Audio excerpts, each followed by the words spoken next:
মুফতি আজম মুফতি নুরুল্লাহ রাহিমাহুল্লাহ রাতে 1টা বাজে, 1টার সময় যখন তার সাকরাত শুরু হয়ে গেছে, পাশের কামরার মধ্যে আমি ঘুমাইতেছিলাম। আমার বড় বোন আমাকে তাড়াতাড়ি জাগায় দিলেন আর বললেন, আব্বাজির শরীরটা ভালো না, তাড়াতাড়ি উঠো। থরফর করে উঠলাম আর নিজের কামরা থেকে বুঝতে পারতেছি শ্বাস প্রশ্বাসের সমস্যা শুরু হয়ে গেছে, শ্বাস নিতে পারেন। গড়গড় গড়গড় শব্দ হয়ে গেল।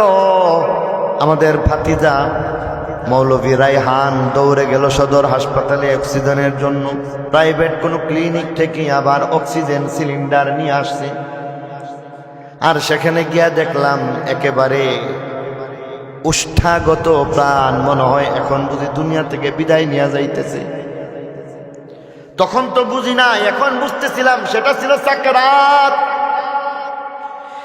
এই সাকরাতের অবস্থার মধ্যেই আমাদের ভাই মাওলানা হাদিয়াতুল্লাহ ওষুধ দিয়ে দিলেন, ঘুমের ওষুধ।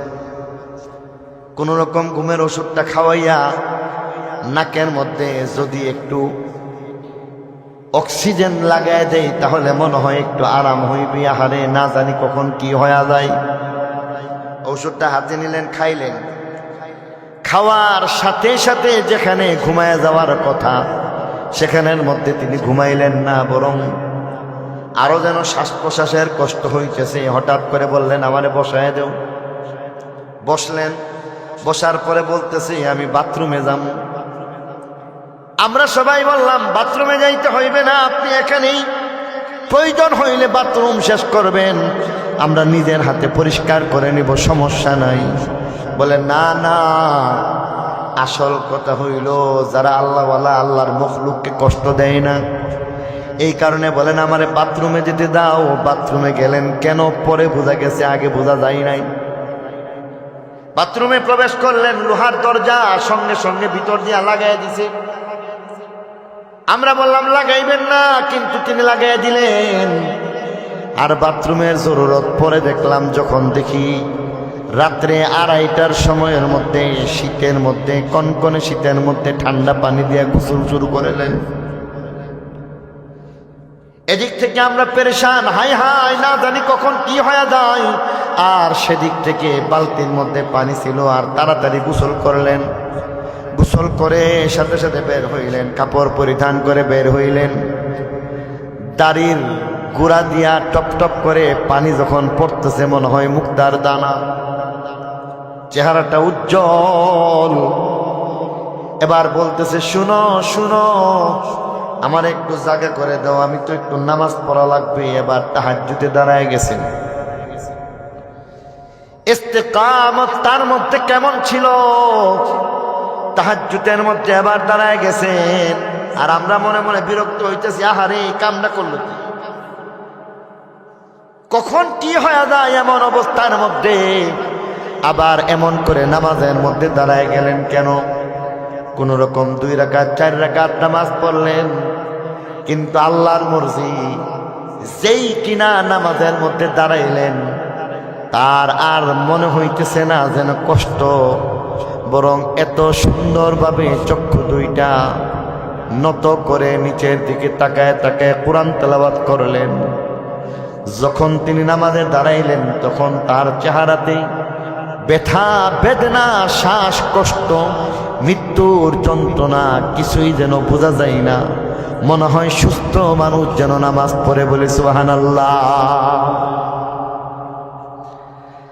নামাজের সালামটা ফিরাইছে, আর সালাম ফিরাইবার পরে শরীরের টাল সামলাইতে পারে না, সাথে সাথে বসা অবস্থায় শুয়ে পড়ে গেছে। এবার আমার ভাই বলতেছেন, ঔষধ খাওয়াইলাম, ঘুমাইবেন। আজকে আবার আপনারে কে বলছিল এমন শরীর খারাপ নিয়ে গোসল করা লাগবে? কে বলছিল তাহাজ্জুদ পড়া লাগবে? আপনাকে তো দেখছিলাম যেন ঘুম ঘুম ভাব, ঘুমায়া যাইতেছেন। এবার আস্তে করে উত্তর দিয়া বলতেছে, আরে হাদিয়া, তোর বাপ তো এমন, সারা জীবন যখন তাহাজ্জুদের সময় হয়েছে অটোমেটিক ঘুম ভেঙে গেছে।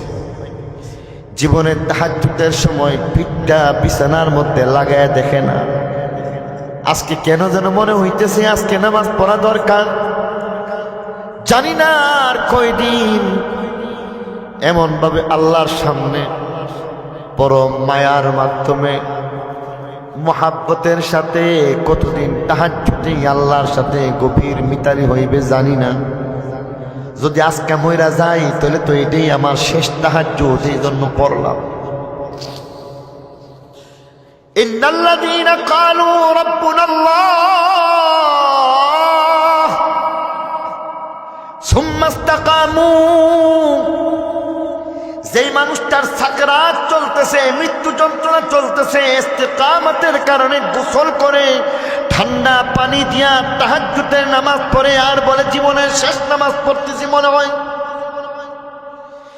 সালাম ফিরাইবার সাথে সাথে আহারে আরেকজন সাক্ষী আল্লাহর বলি চলে গেলেন গত সপ্তাহে। সাথিয়ানের হুজুরে বললেন, আমারই বলতেছেন, সাথিয়ানের হুজুরে ফোন লাগাও। আমি বললাম, হুজুর তো তাহাজ্জুদ পড়লে নামাজে ডিস্টার্ব হইব, ফোন দিয়া লাভ নাই। সাথে সাথে এবার মোবাইলটা হাত থেকে নিয়ে নিলেন আর নিজের হাতে এবার ফোন লাগাইলেন সাথিয়ানের হুজুরকে আর বলে দিলেন, সাথিয়ানের হুজুর মাঝে মধ্যে আব্বাজি বলতেন কাহা তো কাহা, আগামীকালকে তো সারা বাংলাদেশ থেকে মেহমান আসতেছে জানেননি? আগামীকালকে তো সারা দেশ থেকে মেহমান আসতেছে। আগামীকালকে যেই মেহমানগুলি আসবেন, আগামীকালকের পরে আমার মনে হয় না কোনোদিন তাদেরকে দাওয়াত করে আনতে পারবেন। অতএব সাবধান, আমার এই মেহমানদেরকে খানার ব্যবস্থা করবেন, তাদেরকে কিন্তু না খাওয়াইয়া বিদায় করবেন না। একটা ওসিলে যারা আগামীকালকে আসবে তারা কালকের পরে হয়তো এমন আছে তারা আর আসতে পারবে না। কেউ কিছু বুঝলো না, আমরাও বুঝলাম না, সাথিয়ানের হুজুরও বুঝলেন না, আমরাও বুঝলাম না কি মেহমান, কোত্থেকে কেমন করে কোন মেহমান আসবে। পরক্ষণে ফোন রাখার পরে ডাক দিলেন, এই একটা কাজ করো, দেখো তো ফজরের টাইমটা হইছিনি। মৃত্যুর যন্ত্রণা চলতেছে, যার নাকের মধ্যে অক্সিজেন লাগায় রাখছে আর মনে হয় এই বুঝি জান বাইরে যেতেছে। এমন অবস্থার মধ্যে ডাক দিলেন, আমারে জামাতে নামাজটা পড়ায় দেও।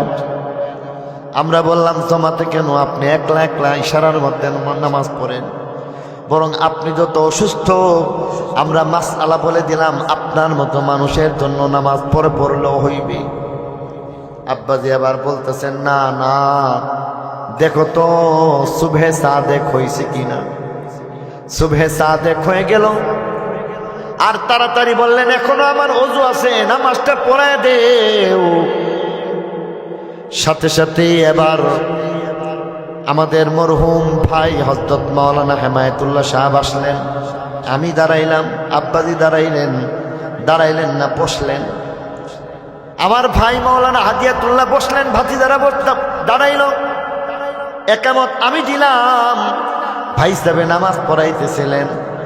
আর যখন নামাজ পড়াইতেছিলেন তখনও দেখি, আহারে বুঝি এখন বুঝি মনে হয় জান বাইরিয়া যাইব, বড় বড় শ্বাস ফেলাইতেছি। কিন্তু এই অবস্থার মধ্যে নামাজে দাঁড়াইলেন।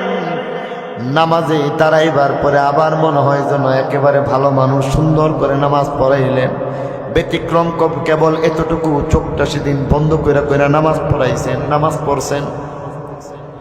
আর নামাজ পড়ার অবস্থায় একবার ডান দিকে কাজ হয়ে যেন মনে হয় পড়ে যাবে অবস্থান, আবার মনে হয় বাম দিকে কাত হইয়া পড়ে যাবে এমন অবস্থা। প্রথম রাকাতে সূরা ফাতিহার আমানার রাসূল থেকে পড়লেন, দ্বিতীয় রাকাতে সূরা ফাতিহার সূরা হাসরের শেষ আয়াতগুলি পড়লেন। কোন রকম সালাম ফিরাইলেন। সালাম ফিরানোর সঙ্গে সঙ্গে হঠাৎ করে লক্ষ্য করে দেখলাম, একদিকে বলছে আসসালামু আলাইকুম ওয়া রাহমাতুল্লাহ, আরেকদিকে বলছে আসসালামু আলাইকুম ওয়া রাহমাতুল্লাহ। সাথে সাথে এমন ভাবে টাল সামলাইতে পারলেন না, পিছন দিকে পড়লেন। আলমারির মধ্যে গিয়া বাড়ি খাইয়া এমন ভাবে পড়লেন, সেই যে পড়লেন সেই পড়া থেকে আর তিনি উঠতে পারলেন না। ইস্তেকামতের গুণ যার মধ্যে আছে, মৃত্যু